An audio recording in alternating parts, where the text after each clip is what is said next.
Assalamualaikum warahmatullahi wabarakatuh. Perkenalkan, nama saya Elsa Fania Verlen. Saya dari kelas AK 401 mata kuliah akuntansi sektor publik. Di sini saya akan mempresentasikan mengenai definisi regulasi dalam akuntansi sektor publik. Yang pertama kita masuk ke dalam pendahuluan yaitu peran regulasi. Pada sektor publik memegang peranan vital dalam menyelenggarakan pelayanan masyarakat yang berkualitas. Pengelolaan sumber daya publik harus dilakukan secara efektif, efisien, transparan, dan akuntabel agar dapat dipertanggungjawabkan kepada masyarakat. Dalam konteks ini, regulasi menjadi landasan hukum sekaligus pedoman operasional yang mengarahkan seluruh aktivitas akuntansi sektor publik, mulai dari pencatatan, transaksi, hingga penyusunan laporan keuangan. Untuk selanjutnya, apa itu regulasi? Dalam regulasi adalah aturan yang dibuat oleh lembaga berwenang untuk mengatur perilaku individu, organisasi, atau institusi dalam masyarakat. Dalam konteks sektor publik, regulasi menjadi landasan utama penyelenggaraan pemerintah dan pelayanan publik.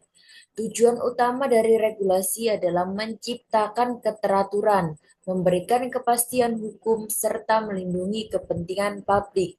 Regulasi juga berfungsi sebagai dasar penyusunan kebijakan administrasi, pedoman operasional pelayanan publik, dan pengelolaan keuangan negara yang transparan dan akuntabel. Konsep akuntansi sektor publik sendiri adalah proses pencatatan, mengklasifikasikan, dan pelaporan transaksi keuangan pemerintah secara sistematis. Berbeda dengan akuntansi bisnis yang berorientasi pada keuntungan, sedangkan akuntansi sektor publik menitik beratkan pada akuntabilitas, transparansi, dan penggunaan sumber daya negara untuk kesejahteraan masyarakat. Informasi yang dihasilkan juga harus relevan, andal, transparan, dan dapat dipertanggungjawabkan guna mendukung pengambilan keputusan serta pengawasan publik. Selanjutnya, tujuan dan fungsi regulasi. Tujuan utama dalam regulasi yaitu kepastian hukum yang memberikan landasan legal bagi pengelolaan keuangan negara atau daerah. Yang kedua, transparansi, memastikan informasi keuangan dapat diakses publik. Yang ketiga, akuntabilitas, yaitu menegaskan tanggung jawab penyelenggaraan keuangan. Keempat, efektivitas dan efisiensi yang mengoptimalkan penggunaan sumber daya publik. Untuk yang kelima, perlindungan publik, yaitu menjaga kepentingan masyarakat dalam menggunakan uang negara. Yang keenam, keseragaman penerapan, yaitu menyelaraskan praktik akuntansi di seluruh instansi pemerintah. Selanjutnya, fungsi regulasi dalam akuntansi sektor publik. Yang pertama, fungsi pengendalian, yaitu untuk mengatur batasan dan prosedur penggunaan anggaran. Yang kedua, fungsi pedoman untuk memberikan acuan teknis penyusunan laporan keuangan.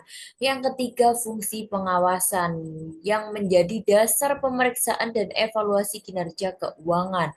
Yang keempat, fungsi akuntabilitas, yaitu menuntut pertanggungjawaban pengelolaan keuangan. Yang kelima, fungsi transparansi yang mewajibkan keterbukaan informasi kepada.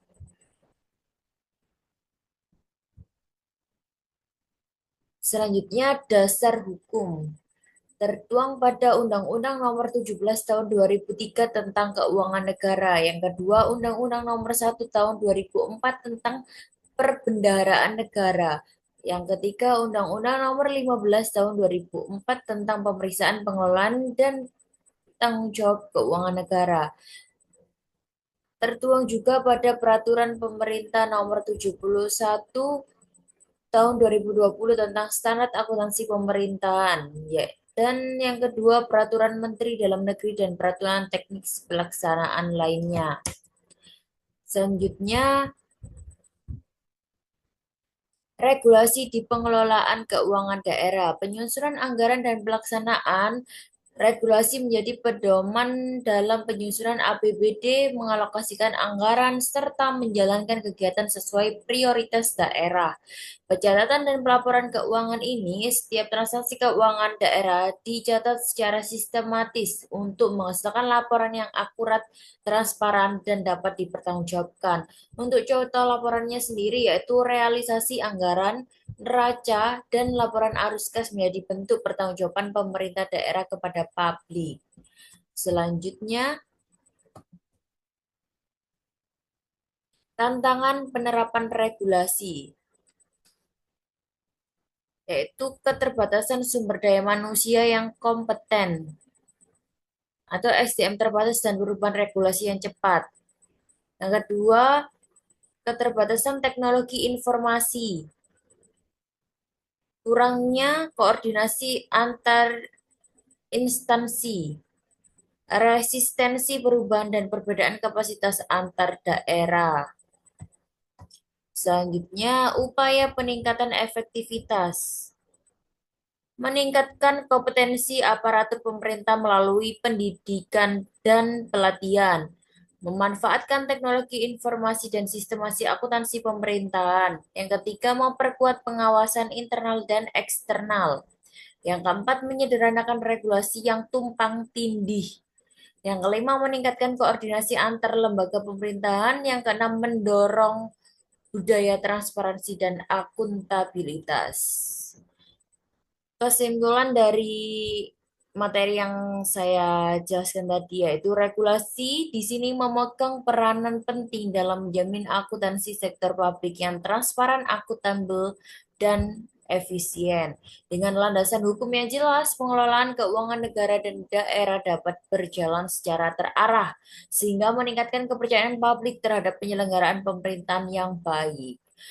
Untuk sarannya, pemerintah juga perlu terus menyempurnakan regulasi serta meningkatkan kompetensi sumber daya manusia di bidang akuntansi sektor publik.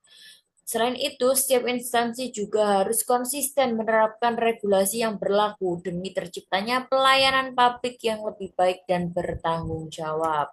Terima kasih.